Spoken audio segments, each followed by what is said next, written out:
Mi esposo siempre me decía que yo era muy celosa y que no confiaba en él. Una noche llegó borracho y dejó su celular en mi mesa. Leí mensajes con su jefa, planeando un viaje de trabajo. No lo confronté. Solo me presenté en el hotel, con los papeles de divorcio y las llaves de la habitación, lo dejé encerrado con ella. Durante los últimos 5 años, Javier se dedicó a una labor de demolición lenta y sistemática de mi cordura, y lo hizo con una sonrisa en la cara. El arma que usaba era siempre la misma, una frase simple que me repetía como un puto mantra cada vez que yo osaba cuestionar algo: Valeria, deja de ser tan celosa. Necesitas confiar en mí. Esta frase era su navaja suiza, la sacaba para todo. Si llegaba a las 2 de la mañana de una cena con clientes que apestaba a tequila y a Chanel N grado 5, y yo le preguntaba con quién había estado, él suspiraba con el cansancio de un santo. Y me decía que mis celos enfermizos nos estaban destruyendo. Si encontraba un recibo de una joyería por unos aretes que yo nunca recibí, él me explicaba, con una paciencia insultante, que había sido un regalo de la empresa para una colega que se jubilaba. Y remataba diciendo que mi desconfianza era una ofensa para él como hombre y como esposo. Me convertí en una experta en tragarme mis palabras y en pedir perdón por sentir. Lloraba en la ducha para que no me oyera, me miraba al espejo preguntándome en qué momento me había convertido en esta mujer insegura y paranoica que él describía. Me aisló de mis amigas porque, según él, te meten ideas raras en la cabeza. Me convenció de que mi intuición no era más que un síntoma de una ansiedad maltratada. Y yo, Valeria, la mujer que dirigía un equipo de 20 personas en su trabajo, la que era conocida por su cabeza fría y su lógica, le creí. Dejé que este cabrón me hiciera creer que estaba rota, que el problema no eran sus acciones, sino mi reacción a ellas. La manipulación fue tan gradual y tan experta que ni siquiera la vi venir. Me envolvió en ella como una telaraña, y yo me quedé quieta, pensando que, si me portaba bien y confiaba más, todo volvería a ser como al principio. Pero todo tiene un límite, y el mío llegó hace exactamente 4 noches, en la forma de un error estúpido y borracho por su parte. Eran casi las 3 de la madrugada cuando escuché el forcejeo de la llave en la cerradura. Javier entró tropezándose con sus propios pies, recando a un whisky carísimo que sé que no puede permitirse.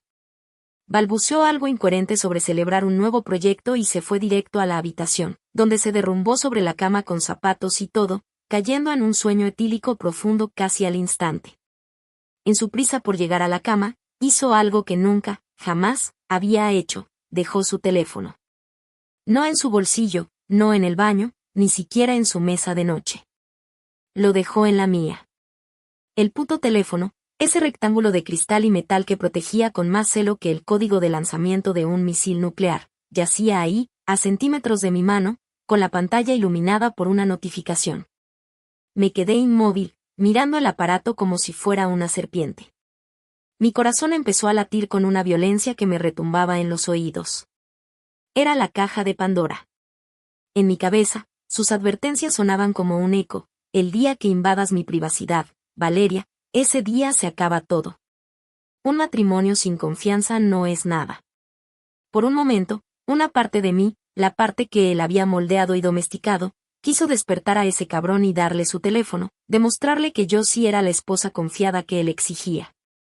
Pero entonces, una rabia sorda, una furia que llevaba años acumulándose en el fondo de mi estómago, subió como la bilis. A la mierda su confianza. A la mierda su privacidad. A la mierda a él. Tomé el teléfono.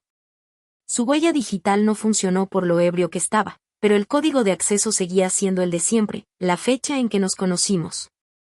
La ironía era tan amarga que casi me hizo vomitar.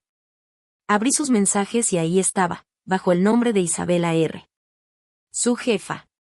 La mujer de la que siempre hablaba con una admiración exagerada, la que según él era una mentora increíble, pero una mujer muy dura, casi intimidante.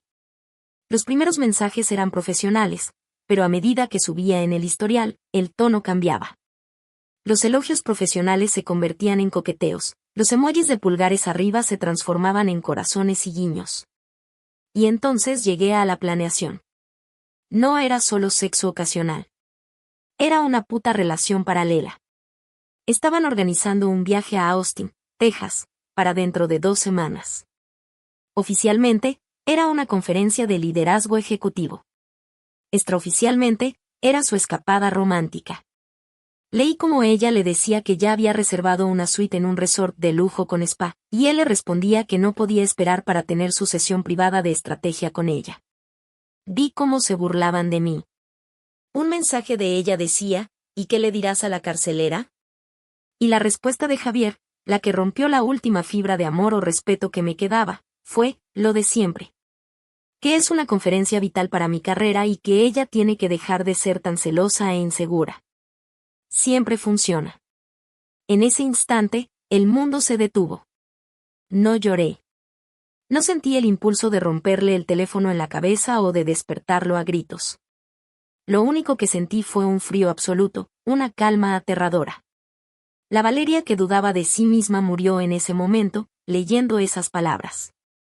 Coloqué el teléfono exactamente donde lo había encontrado, apagué la luz y me acosté a su lado, mirando el techo. Él roncaba, ajeno a todo, mientras en mi mente se empezaba a dibujar un plan. No iba a haber una confrontación llorosa. No iba a haber un escándalo. Iba a darle exactamente lo que se merecía. Iba a dejar que construyera su castillo de mentiras hasta el último ladrillo, y luego, yo misma iba a demolerlo con él y su puta reina adentro. Su conferencia de trabajo iba a ser, en efecto, inolvidable. Actualización 1. Ha pasado una semana. 720 horas que se han sentido como una vida entera y como un parpadeo, todo al mismo tiempo. Los primeros días después de descubrir la verdad, funcioné en un estado de piloto automático glacial. Por fuera, yo era la misma Valeria de siempre.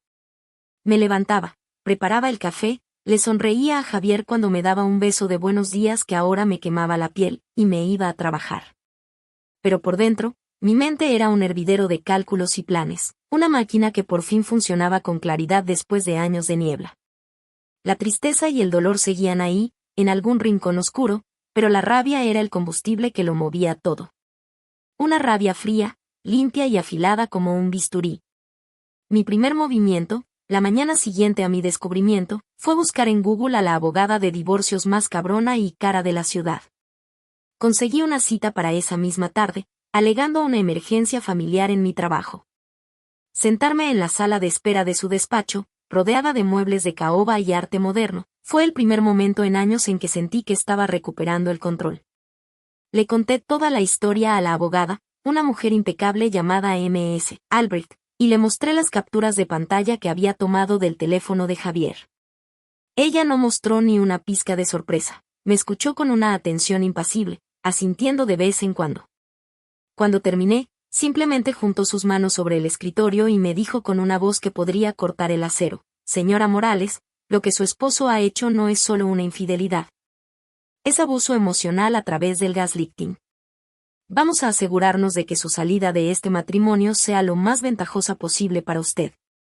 Fue la primera vez que alguien validaba lo que yo sentía, la primera vez que no me sentía loca. Fue como si me hubieran quitado un peso de 100 kilos de los hombros. Siguiendo su consejo al pie de la letra, pasé los siguientes 2 días desmantelando metódicamente nuestra vida financiera compartida. Fue una operación encubierta. Mientras Javier estaba en el trabajo, me senté en mi coche en el estacionamiento del banco y, con las manos temblorosas pero firmes, abrí una cuenta de cheques y de ahorros a mi nombre.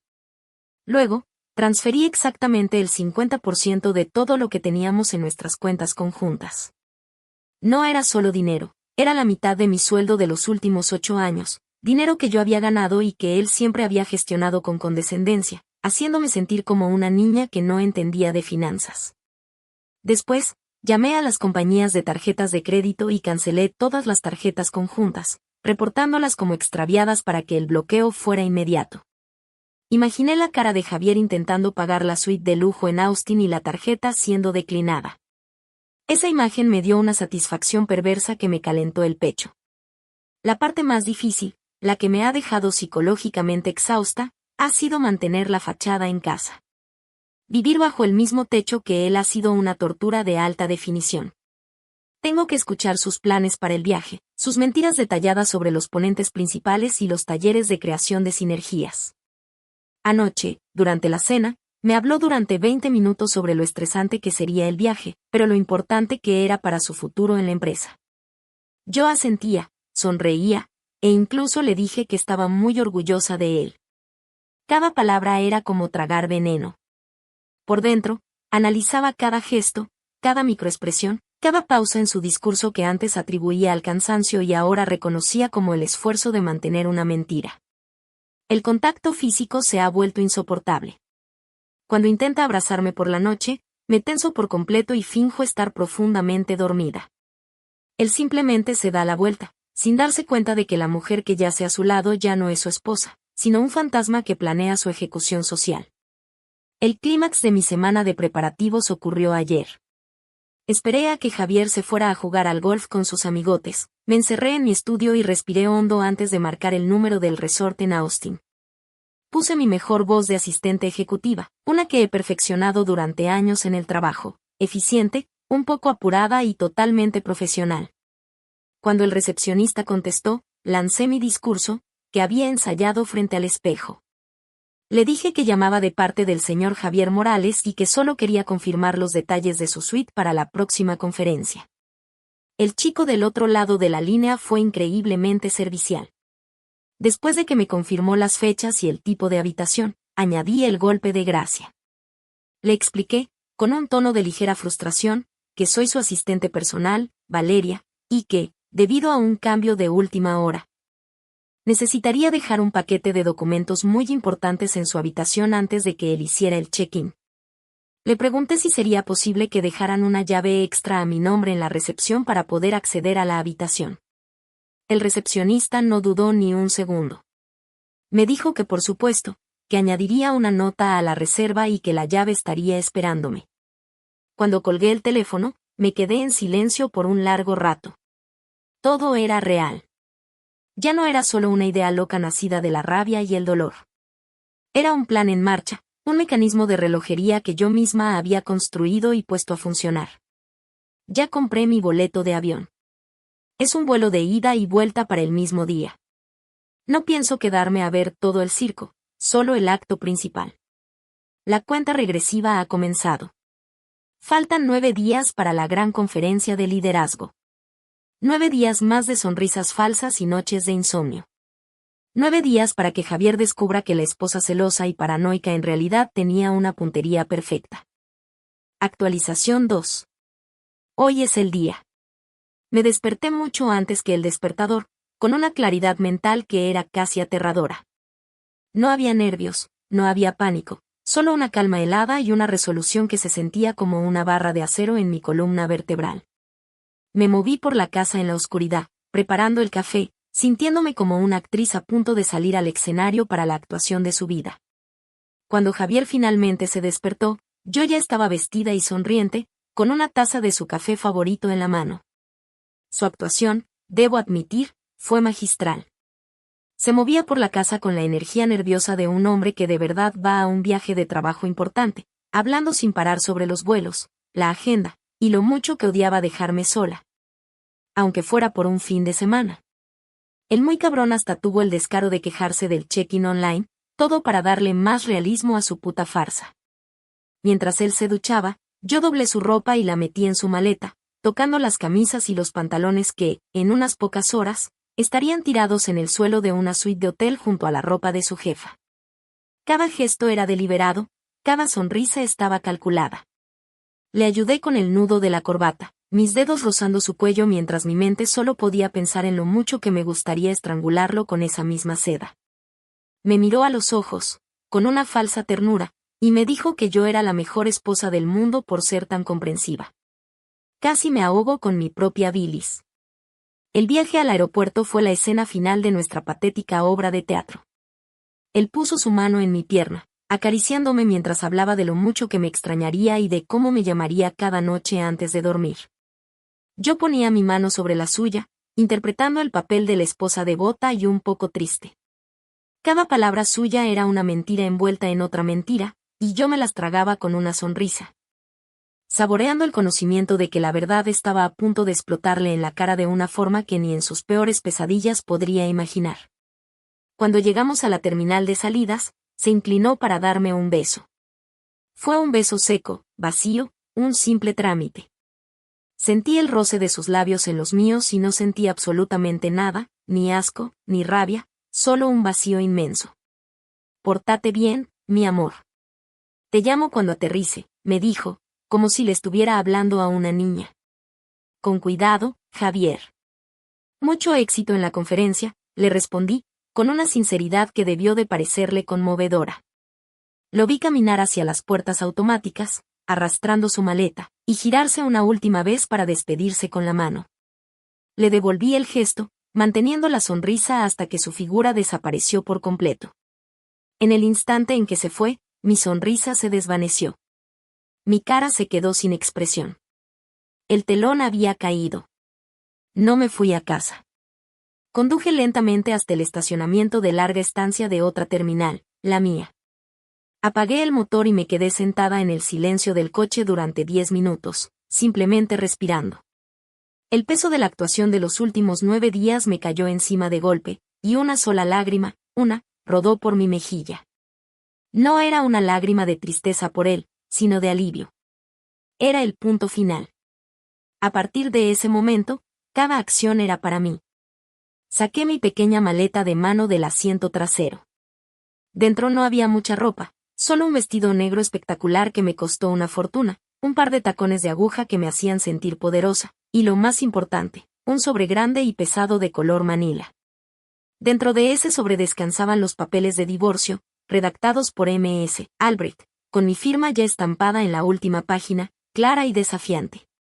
Entré en la terminal, pasé por seguridad y me dirigí directamente a un bar con vistas a la pista de despegue. Pedí un vodka solo, con hielo. Mientras el líquido frío quemaba mi garganta, observaba los aviones despegar, uno tras otro, cada uno llevando a la gente a sus propias historias, a sus propias vidas. El vuelo de Javier ya debía estar en el aire, volando directamente hacia su propia destrucción. Saqué el sobre de mi bolso y lo puse sobre la barra, pasando los dedos por su superficie. No era solo papel. Era mi declaración de independencia. Era la prueba tangible de que la mujer sumisa y celosa había muerto, y en su lugar había nacido alguien que ya no pediría permiso para creer en su propia intuición. Mi vuelo salía en 1 hora. No había prisa. El acto principal no comenzaría hasta la noche, y yo tenía un asiento en primera fila. Actualización 3. El vuelo a Austin fue surrealista. Me senté junto a la ventanilla, con el vodka haciendo un calor agradable en mi estómago, y miré las nubes pasar por debajo, sintiéndome completamente desapegada de la realidad. No sentía nervios, ni siquiera anticipación, solo una extraña y decidida sensación de propósito. Era como si estuviera viendo una película en la que yo era la protagonista, pero la trama ya estaba escrita y yo solo tenía que seguir el guión hasta su inevitable conclusión. Cuando el avión aterrizó, el calor húmedo de Texas me golpeó al salir de la terminal. Pedí un Uber y durante el trayecto al resort de lujo, observé la ciudad pasar, las luces de los edificios y el bullicio de la gente. Todo el mundo seguía con sus vidas, ajenos al drama personal que estaba a punto de desatarse en una de las suites más caras de la ciudad. El conductor me dejó en la entrada principal del hotel, un lugar ostentoso con fuentes y palmeras iluminadas.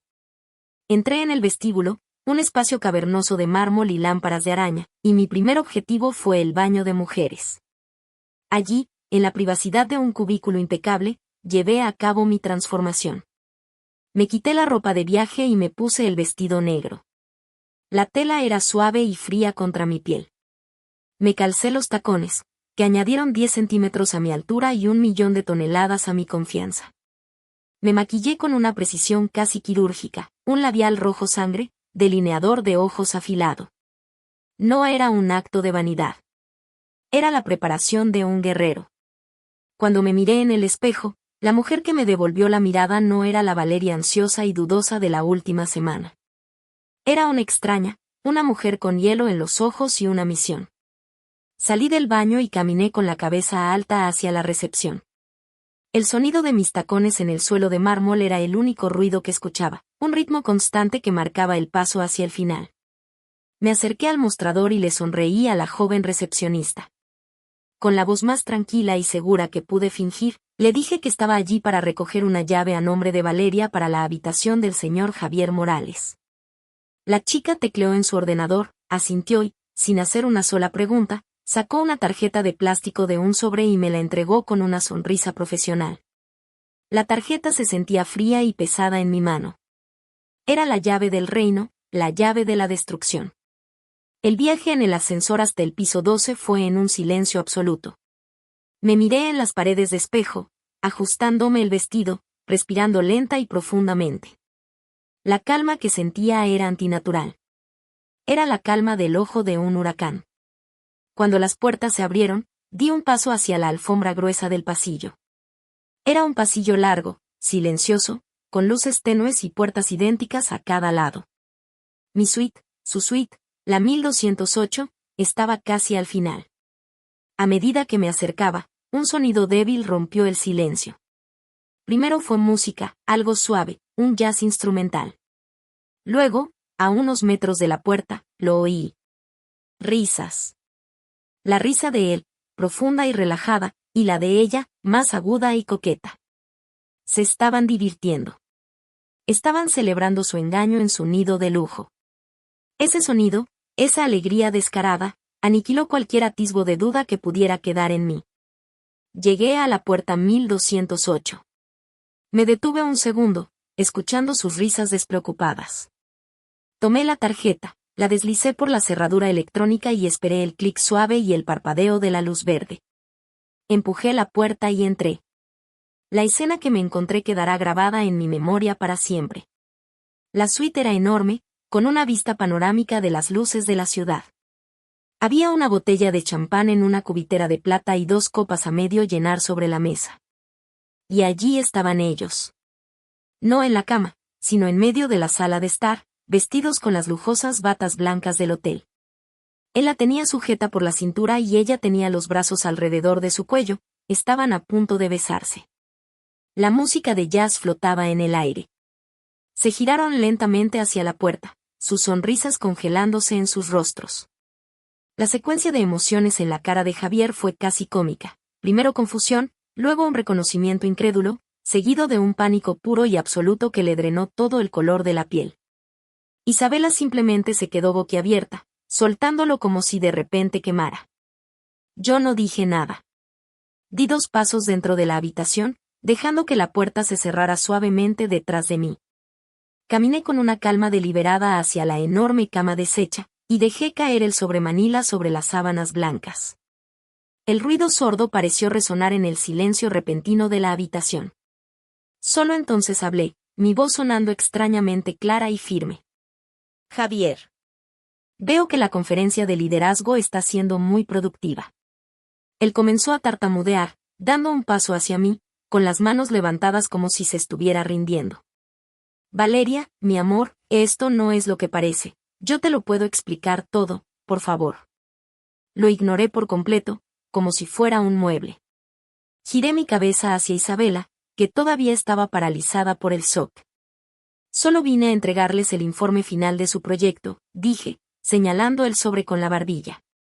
Ahí están todos los detalles. Está servido, Javier. Me di la vuelta para irme. Su voz se convirtió en un grito desesperado, pero yo no me detuve. Salí de la habitación, cerré la puerta con firmeza y, antes de que pudiera intentar abrirla, saqué una pequeña cuña de goma de mi bolso y la encajé con fuerza bajo la puerta desde el exterior. Un truco simple, pero increíblemente efectivo. Caminé a paso rápido hasta el final del pasillo, saqué mi teléfono y marqué el número de la recepción. Disfrazando mi voz, le dije al operador, con un tono de urgencia y miedo, que estaba escuchando gritos y golpes muy violentos provenientes de la habitación 1208. Que sonaba como una pelea doméstica y que temía por la seguridad de la mujer. Colgué antes de que pudieran responder, me metí en el ascensor y pulsé el botón del vestíbulo. Mientras las puertas se cerraban, pude oír las voces lejanas del personal de seguridad corriendo por el pasillo. La bomba había estallado. Y yo ya estaba fuera del radio de la explosión. Actualización 4. El viaje de vuelta fue un borrón. Atravesé el vestíbulo del hotel con una calma que se sentía ajena, sin mirar a nadie, y me subí al primer Uber que encontré. De camino al aeropuerto, mi teléfono comenzó a vibrar con una furia apocalíptica. No necesité mirar para saber quién era. Lo puse en modo avión y lo guardé en el fondo de mi bolso. El vuelo de regreso transcurrió en un silencio autoimpuesto. Mientras el avión ascendía sobre las luces de Austin, me apoyé contra la ventanilla fría y cerré los ojos. La adrenalina que me había mantenido en pie durante las últimas 24 horas se desvaneció de golpe, dejando tras de sí un agotamiento tan profundo que me dolían los huesos. No había euforia ni un sentimiento de victoria. Solo un vacío inmenso y una quietud extraña. Era el silencio que queda después de una explosión controlada. Había demolido mi matrimonio, mi vida tal como la conocía, y ahora estaba volando a casa para caminar entre los escombros y empezar a limpiar. Aterricé en mi ciudad pasada la medianoche y conduje a casa a través de las calles desiertas. Cada semáforo en rojo, cada farola, se sentía como parte de un sueño.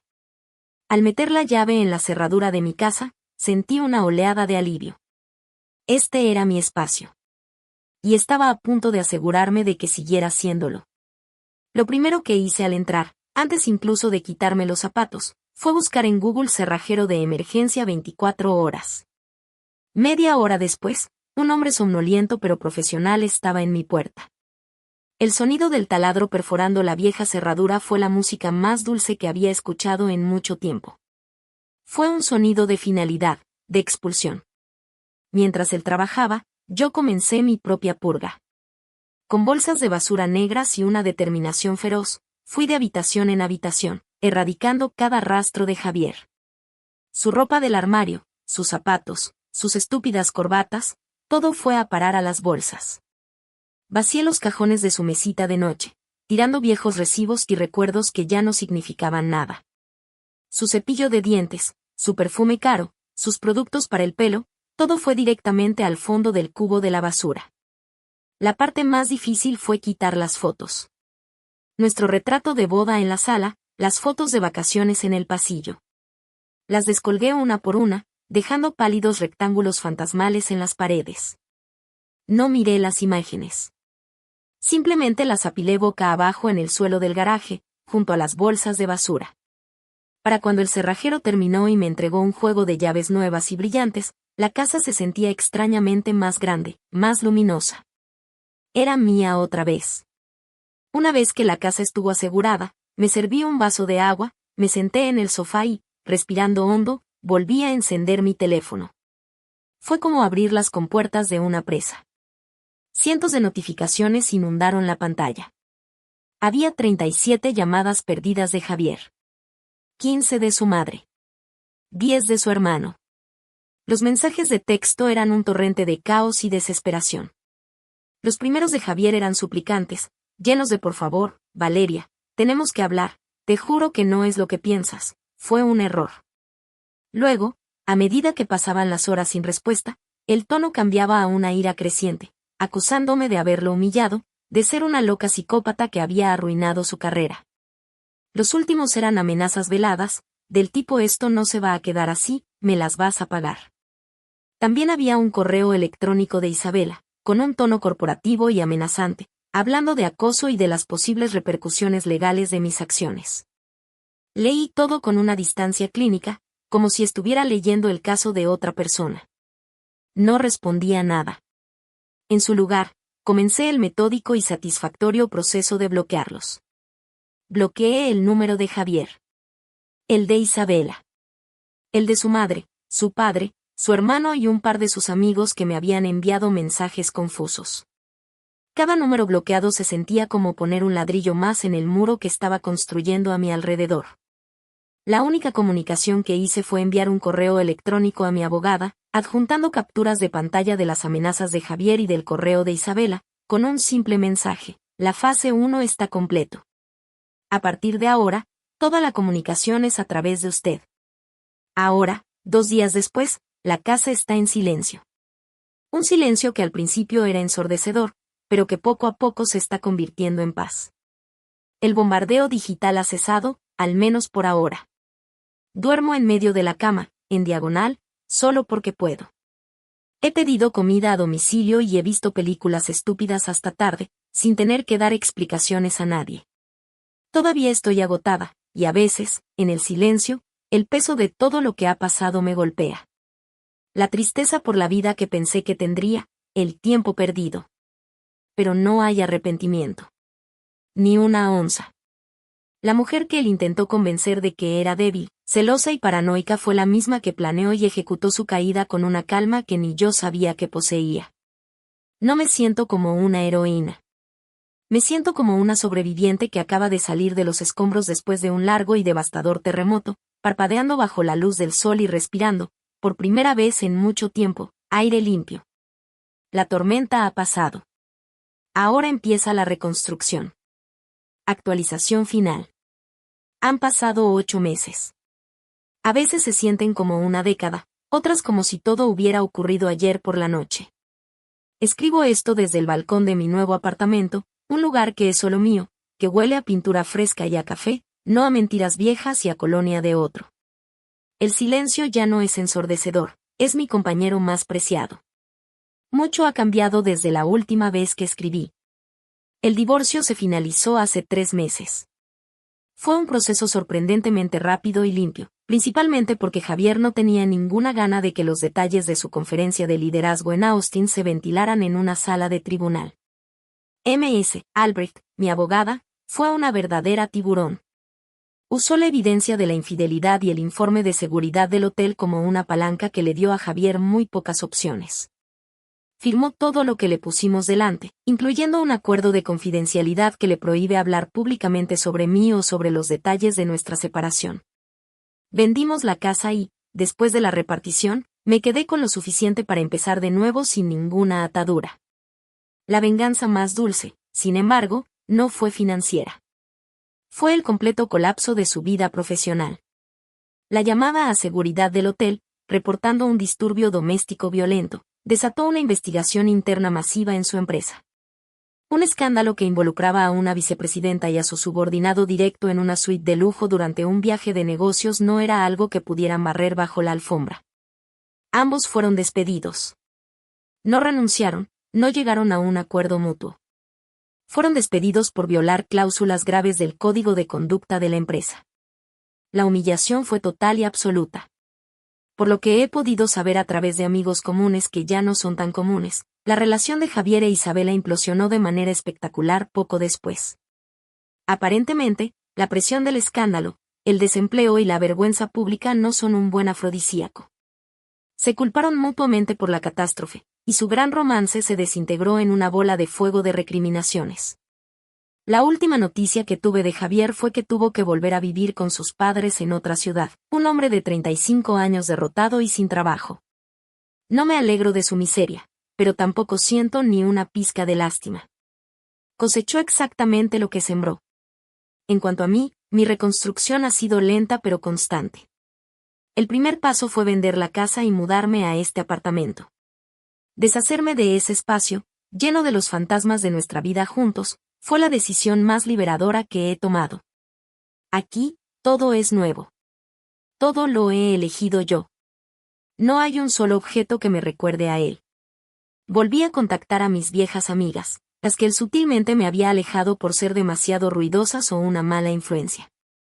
Cuando les conté toda la historia, sin omitir ningún detalle, no hubo un solo te lo dije.